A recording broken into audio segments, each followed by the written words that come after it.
Cesárea. Nesse trabalho, estaremos abordando e descrevendo algumas situações em que o parto cesárea se faz necessário.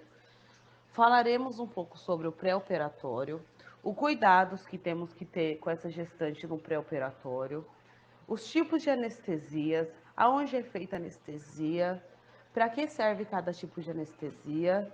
Estaremos também falando e abordando sobre o período transoperatório e os cuidados de enfermagem, a sala de recuperação pós-anestésica e o pós-operatório.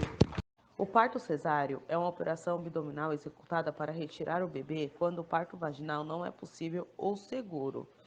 O parto cesáreo, também chamado de cesariana, é um procedimento cirúrgico que foi desenvolvido pelos médicos com o intuito de salvar a vida da mãe ou da criança, quando ocorrem complicações durante a gravidez ou no parto. Como todos os procedimentos cirúrgicos, o parto cesáreo não está isento de riscos, por ser considerado uma operação abdominal de grande porte. Ele possui mais risco do que o parto vaginal. No caso, o parto vaginal é um parto natural. Nesse tipo de parto, os riscos de infecção e do bebê ter problemas respiratórios são maiores. Agora descreveremos algumas situações em que o parto cesárea se faz necessário. Quando o bebê não está em posição cefálica, no caso ele não está de cabeça para baixo. Quando o útero da mãe não se dilata, no caso ela não tem dilatação para a passagem do bebê. Quando a placenta cobre o colo do útero, impedindo a passagem do bebê. Em caso de descolamento prematuro da placenta.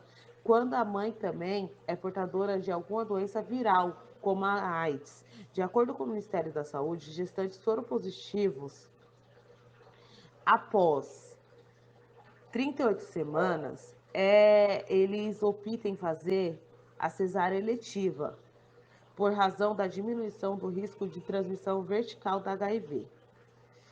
Casos em que a mãe apresenta doenças cardíacas, no caso a mãe apresenta alguma hipertensão arterial, alguma coisa do tipo.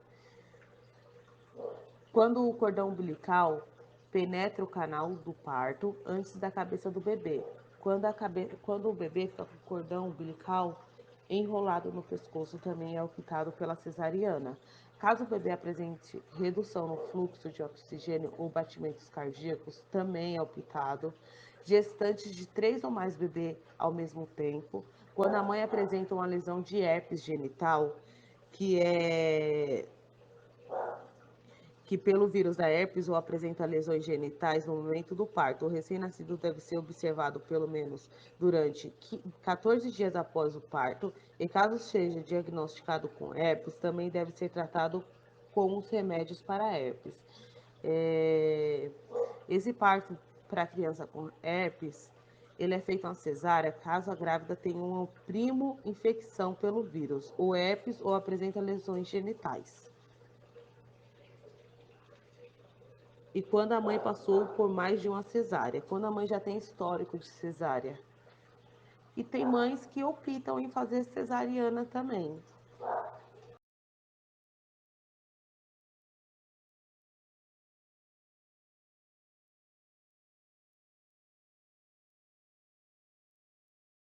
Pré-operatório é quando o cliente é submetido a um exame que auxiliam na confirmação do diagnóstico, que auxiliam o planejamento cirúrgico.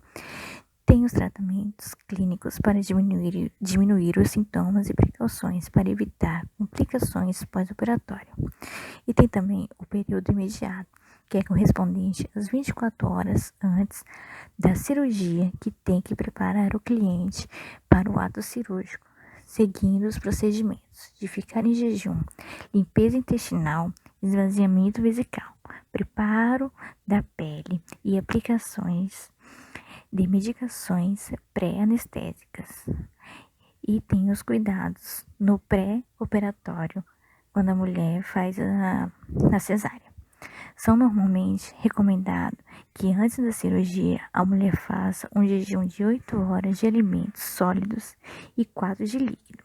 Isso é para evitar surgimento de náuseas. Banho de chuveiro é indicado para desinfecção do abdômen e coxa com clorexidina desgermante e também necessário a retirada dos pelos local, na onde será feita a incisão, assim evita contaminação e infecção. Antes da anestesia, uma pequena sonda será inserida até a bexiga e é desconfortável, mas é necessário esvaziar a bexiga para a cirurgia. O parto cesárea acontece em um bloco cirúrgico sobre a utilização de anestesia, a qual é aplicada na região lombar, entre as duas vértebras da coluna espinhal. Existem 4 opções de anestesias. Tem a raquiana, peridural, anestesia combinada ou anestesia geral, que deve ser escolhida de acordo com o quadro clínico da gestante e do bebê. Todas essas permitem que a grávida permaneça acordada do início ao fim do parto. Dessa forma, ela pode presenciar o momento do nascimento do seu filho. Falaremos também os tipos de anestesia. A anestesia raquidiana é uma anestesia comum em procedimentos cirúrgicos, como a cesariana. Ela é indicada para paciente que sente muita dor, uma vez que seu efeito é imediato. Ela é feita com auxílio de uma seringa. O medicamento é aplicado na região lombar e a agulha inserida tem de ser mais profunda do que a utilizada na técnica pendural. Já o efeito desse medicamento pode durar aproximadamente 3 horas. A anestesia pendural é normalmente usada em parto natural. Ainda assim, há algumas situações em que o medicamento pode ser aplicado em uma cesariana. Isso acontece porque o médico prevê um tempo de cirurgia maior que o habitual. Nessa técnica é inserido um catéter fino na área pendural para que as substâncias sejam administradas. Ao chegar nos nervos, o medicamento bloqueia a transmissão dos sinais de dor, fazendo com que a gestante não sinta dor durante a saída do bebê. O seu efeito demora aproximadamente 10 minutos para surgir, e muitas vezes 20 minutos para tirar completamente a dor da paciente. Por isso é aplicado aos poucos, de acordo com a necessidade da paciente.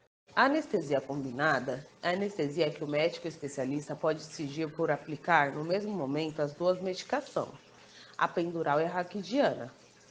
Essa anestesia depende muito do quadro da mulher, da intensidade da dor e do estágio do trabalho de parto. Tal técnica é conhecida como anestesia combinada ou até pela duplo bloqueio. Enquanto a raquidiana oferece um efeito instantâneo, a pendural permite que a duração seja prolongada, no caso, essa gestante não sentirá dor. Já a anestesia geral, ela é feita quando acontece quadro de cesárea emergencial, falha no bloqueio espinhal ou quando a mãe tem algum quadro que impeça a punção lombar. Então, a equipe médica aplica a famosa anestesia geral. Então, essa mãe apaga geral, ela não consegue ver o seu filho chegar ao mundo. Então, ela não assiste o parto.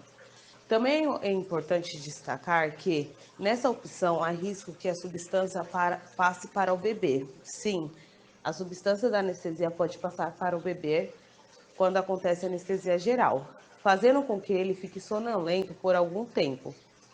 Por outro lado, não há motivo para se preocupar. Os médicos prestarão os devidos atendimentos e a criança acordará sem qualquer complicação de saúde.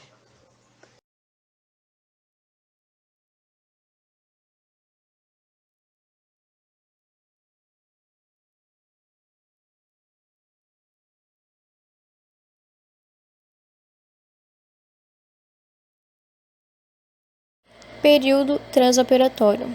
Compreende o momento de recepção do cliente no centro cirúrgico e o intraoperatório realizado na sala de operação. As ações de enfermagem devem assegurar a integridade física do cliente, ambiente seguro e técnicas assépticas rigorosas, montagem da sala cirúrgica, lista de cirurgia, verificações dos materiais, aparelhos e solicitações especiais, limpeza e desinfecção, verificar lavabo e soluções. Antes da recepção do cliente, tudo deve ser limpo e desinfectado com álcool a 70% ou outra solução padrão. Testar o funcionamento dos equipamentos, checar materiais esterilizados, checar carrinho de anestesia, preparar solução endovenosa conforme rotina e prescrição, bandeja de antissépsia e dispor pacotes de aventais, campos, luvas e caixa de instrumentais. Abertura dos pacotes estéreis em mesas ou aberto afastado do corpo, oferecer ao profissional, fluxo do cliente no centro cirúrgico, cordialidade, tranquilidade, confiança, privacidade física e conforto. Identificação do paciente quantas vezes for necessário, chamar pelo nome completo, fluxo do cliente no centro cirúrgico, conferir prontuário, conferir cuidados pré-operatórios, anotações de história alérgica e medicamentos, atentar para o nível de estresse do paciente frente ao ambiente cirúrgico.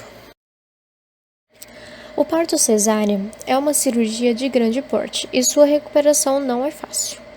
Logo após a cirurgia, a mulher fica de 2 a 4 horas na sala de recuperação pós-anestésica, até recuperar-se da anestesia. Neste local é realizado o monitoramento dos dados vitais, assim como o controle de drenos, sondas e curativos. Cerca de 8 a 12 horas depois, a sonda da bexiga é retirada e é recomendado levantar pela primeira vez. Além disso, quando necessário, a equipe realiza medidas para confortar sintomas pós-anestésicos, como calafrios e náuseas. Após o período necessário na sala de recuperação, é solicitado ao médico anestesiologista a avaliação do paciente. Estando este em condições estáveis, é encaminhado ao quarto ou liberado para alta com acompanhante. Pós-operatório. O imediato é até 24 horas após o procedimento cirúrgico. O mediano é após 24 horas e até 7 dias após o procedimento cirúrgico. O tardio é após 7 dias após o recebimento da alta. Ela e o bebê ficam internados por mais de 3 dias e é ministrado um analgésico para aliviar a dor do pós-operatório. Devem ser seguidas as seguintes recomendações no pós-operatório da cesariana. A mulher deve manter uma dieta rica em cálcio, particularmente aquelas que amamentam. A administração de suplementos de ferro podem ser importantes para compensar as perdas hemáticas, perdas de sangue após o parto. Se foi usado na pele um fio não absorvível, os pontos são retirados normalmente ao 7º dia. Se foi usado um fio absorvível, não é necessário retirar os pontos. O uso de uma cinta no pós-operatório pode dar algum conforto. A mulher pode reiniciar a sua atividade sexual após o resguarde, desde que as relações sexuais não provoquem dores e desconfortos e tenham decorrido pelo menos na 2ª e 3ª semana após a cesariana. É normal no primeiro mês após o parto surgirem alterações no humor, irritabilidade, ansiedade, insônia, crise de choro.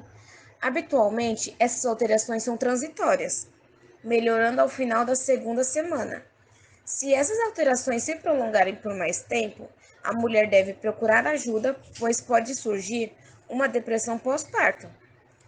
É costume surgir queda de cabelo mais intensa até os 6 meses após o parto.